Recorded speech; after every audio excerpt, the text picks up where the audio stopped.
Bonjour, bienvenue sur Sudokanar. On va regarder ce Sudoku Anti-Night signé Christophe Zeliger, proposé dans la phase qualificative du championnat allemand de Sudoku. Je rappelle la règle de l'Anti-Night. À chaque fois qu'on a deux cases séparées par un déplacement de cavalier, ces deux cases, le cavalier comme aux échecs, ces deux cases doivent contenir des chiffres différents. Donc ça, c'est une variante qui en général me fait un petit peu peur, même si un petit peu moins ces derniers temps, je commence à m'y habituer. Mais là, 50 points, c'était pas très élevé comme score. Donc je suis arrivé sur cette grille bien en confiance et effectivement, ça se faisait assez bien. Alors, par où est-ce qu'on commence? Je vois ce 2 qui nous interdit toutes ces cases, mais aussi par le déplacement de cavalier ces deux-là. Ce 2 nous interdit celle-ci. On peut donc placer un 2 à cet endroit. Il y aura aussi un 2 par là. Je vois maintenant ces deux 4 qui nous interdisent toutes ces cases-là. Et ce 4 nous interdit aussi celle-ci par le déplacement de cavalier, donc on a un 4 ici. Et alors maintenant, avec ces deux 4, on voit qu'il y aura un 4 par là-haut. Et puis, avec ces deux 4, on voit qu'il y a un 4 par ici, mais ce 4 ici interdit d'en placer un là. Donc finalement, on a le 4 dans ces deux cases. Et maintenant, donc si on prend cette ligne-là, on voit avec les marques que j'ai faites qu'il n'y a pas de 4 là-dedans. Donc le 4 est là-dedans. Que je vise bien. Ah, mais en plus, on a ce 4 qui nous interdit cette case, donc ça permet de le placer là. Donc avec ce 4 et ce 4 et ce 4, on interdit tout ça. Donc ça permet de placer ce 4 et il reste juste ça à régler. Avec ce 6 et ce 6, on interdit tout ça, mais ce 6 permet aussi d'éliminer cette case. Donc j'ai un 6 par ici. Le 3, avec ce 3 et ce 3. Ce 3 ici permet aussi d'éliminer cette case. Ce 3 permet d'éliminer cette case. Et boum. Voici un 3. Donc pas de 3 par ici. Il y en a un par là. Mais il y a le 3 ici qui élimine cette case. Et boum, le 3. Alors maintenant, si on regarde ce bloc, ce 3 élimine tout ça. Il reste quand même 3 options. Je vais plutôt regarder vers le bas. Ce 3 ici élimine tout ça, mais il élimine aussi ces deux cases. Ce 3 élimine celle-ci. Donc il me reste ces deux cases-là. Donc maintenant, avec ça et ça, on élimine toutes ces cases-là. Ce 3 maintenant élimine cette case et cette case. Et je récupère ce 3. Et maintenant, avec ces deux 3, je sais que je vais avoir un 3 par là-haut. J'utilise beaucoup les notations Snyder avec Anti-Night, c'est vraiment très efficace. Bon. Ouais. Alors, quel chiffre on va regarder maintenant? Le 1 qui est là, ça place un 1 là directement. Et ça, c'est une paire 7 et 9. On peut vérifier, tiens, il y a le 7 ici. Ça permet de mettre un 9 ici, un 7 là.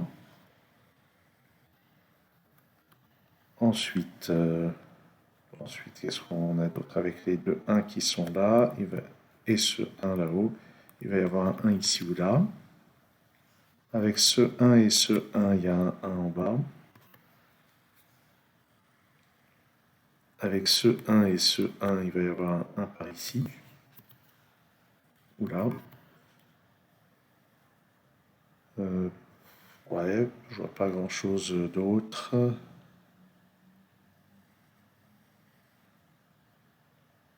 Bon. Alors, quel est le chiffre suivant à regarder? Probablement le 8. Avec les 8 qui sont là, on élimine toutes ces cases. Avec ce 8, on élimine celle-là. Donc il va y avoir un 8 par ici.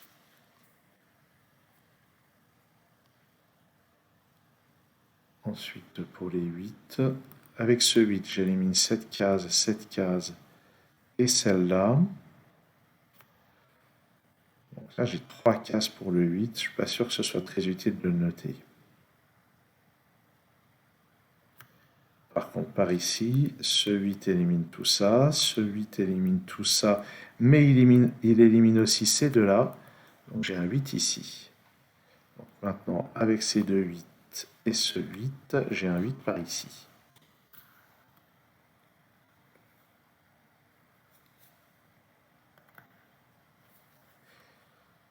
Ouais, je pense qu'on peut voir des choses encore avec le 8. Avec le 8 qui est là, on voit qu'il reste 3 positions ici pour le 8. Alors, ça paraît bizarre que j'utilise des notations pour 3 positions, mais il se trouve qu'avec ces 3 options, il est impossible de mettre un 8 ici. J'explique, hein, si je mets un 8 ici, j'élimine cette case et j'élimine ces deux-là par anti-night, donc j'ai plus de place pour mettre le 8. Donc le 8 ne peut pas être là, avec ce 8 il ne peut pas être là, ni là, ni là. Donc j'ai finalement seulement 2 cases pour le 8. Et je regarde si je peux faire une élimination avec ça, et j'ai pas l'impression. Alors regardons en bas. En bas, avec ce 8 et ce 8, le 8 va être dans une de ces deux cases. Ah, ça ne m'aide pas tant que ça. Je ne crois pas que je puisse faire mieux que ça avec les 8 finalement. Dommage, c'est assez prometteur.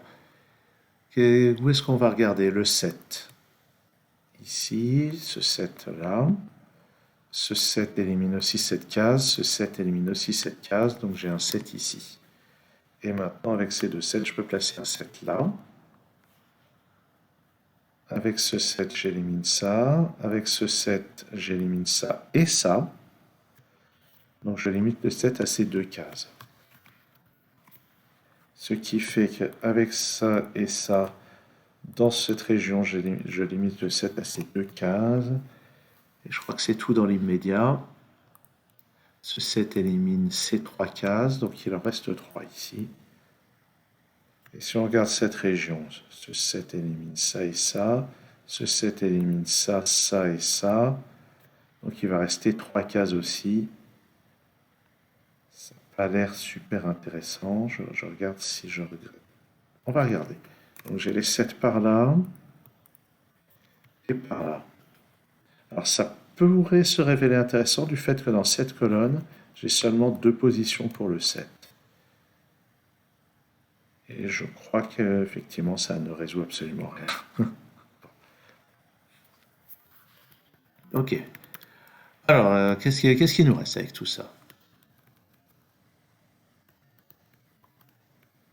Qu'est-ce qui nous reste? Qu'est-ce qu'on a? Le 5 ici, peut-être? Ah, cette colonne. Cette colonne, il y a un 9. Voilà. Pour compléter, qu'est-ce que je pourrais avoir d'autre? Donc, avec ce 9 et ce 9, je vais avoir un 9 par ici, qui va pas tellement nous aider, j'ai l'impression.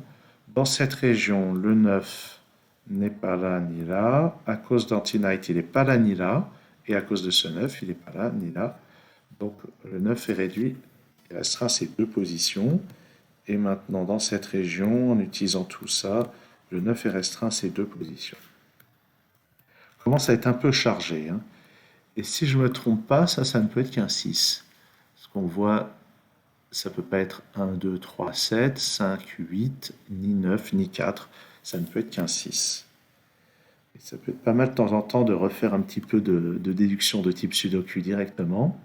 Donc avec ce 6 qui élimine tout ça, ce 6 qui élimine tout ça, oups, ce 6 ici qui élimine cette case, ce 6 qui élimine cette case, j'ai un 6 ici, ça pousse le 8 dans la case du dessus, le 9 dans la case du dessous et le 1 dans cette case.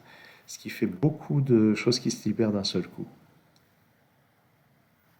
Et avec ce 1 et ce 1, on va avoir un 1 par ici en bas. Donc j'ai un 1 par ici, j'ai un 1 par là. Donc sur cette ligne, le 1 est dans une de ces deux cases, ce qui est à mettre en regard de ces deux-là. J'ai pas l'impression de pouvoir faire mieux dans l'immédiat. Ok, alors dans cette colonne, j'ai besoin d'un, 2, 3, 4. Il y a un moment quand même où il faudra peut-être en venir au candidat. Bon. Sur cette ligne, il me manque 2 et 8. Là, j'ai un 8. Donc ça, c'est le 2, ça, c'est le 8. Maintenant, ce 8 élimine cette case pour le 8 et celle-ci par anti-night. Donc je récupère ce 8 ici, qui n'est donc pas là et qui vient là, et ça pousse le 1 dans cette case, qui en bas pousse le 1 dans cette case, puis le 3 dans celle-ci. Voilà, un petit peu de déduction. Ce 1 qui est ici élimine cette option par anti-night, donc le 1 vient là. Ça élimine cette option, ça pousse le 1 là, qui à son tour pousse le 8 ici. Et est-ce qu'on a d'autres déductions? Ce que je vois, ce 5, il n'est pas là, donc par anti-night. Donc ici, je vais avoir une paire 5 et 6, et ça ne peut plus être qu'un 2. Ensuite, donc, sur cette ligne, il me manque 2, 5 et 6. J'ai 5 et 6 ici. Donc ça, c'est un 2. Et ça, c'est le deuxième 5 ou 6. Donc, dans ce bloc, il me manque 5, 6 et 3. Là, je vais passer en candidat. Je remarque avec ce 6 et avec ce 6 que ces cases sont interdites au 6. Donc ça, c'est le 6. 5 ici, 6 là. Et puis, dans ce bloc, ce 6 interdit ces cases et celle-là. Donc ça, c'est le 6 et ça pousse le 9 dans cette case. Ici, j'ai besoin de 2 et 5. Je ne crois pas pouvoir éliminer quoi que ce soit. Sur cette ligne, il me manque 3 et 5. Je regarde les interactions. C'est tellement vite fait de rater une élimination. Tout en haut, là, il me faut, pour compléter la colonne, un 3 et un 4. Il y a déjà un 3 sur cette ligne. Là, c'est 7, 9 et 2. Ce 2 qui est ici élimine cette position et celle-là. Ce 2 aussi les élimine. Donc ça, c'est le 2. Ça pousse le 9 dans cette case et le 7 dans celle-ci. Ça élimine ce 7. Dans cette colonne, j'ai besoin de 3 et 5. Ah, il y a un 5 ici. 3 là, 5 là et 3 là. Dans cette colonne, j'ai besoin de 5 et 7. Je regarde les interactions. Pour le moment, j'ai pas l'impression que je puisse les éliminer. Mais là, on a quand même bien avancé avec les dernières éliminations. Sur cette ligne, ben, le 7 n'est pas là, il est poussé là-haut. Et le chiffre qui manque, c'est un 6. Donc avec ce 6 et celui-là, je peux placer le 6 ici, ce qui me donne ce 7. Et ça me donne ce 5 et ce 7. Sur cette ligne, il me manque le 2, qui me donne le 5 et le 2. Sur cette colonne, c'est le 9. Ça, maintenant, c'est un 5. Ce 5 ne peut pas aller là. Donc, il va là. Ça, c'est un 9. Ce 4 vient là. Et on va compléter avec un 9 et un 5. Et ça y est. Voilà. Donc, c'est vraiment un anti-night qui se faisait bien. Il n'y a pas eu besoin de techniques vraiment avancées d'anti-night où parfois, il faut aller chercher des configurations vraiment tordues. Donc, alors évidemment, ça aide d'avoir de l'expérience en anti-night. Et évidemment, quand on n'est pas en train de faire une vidéo et qu'on est en train de résoudre sur papier, eh bien, ça va plus vite que avec toutes les explications que j'ai données ici. En tout cas, donc, très, très joli problème d'anti-night par Christophe Zeliger. Merci d'avoir suivi cette vidéo. À très bientôt sur Sudokanar.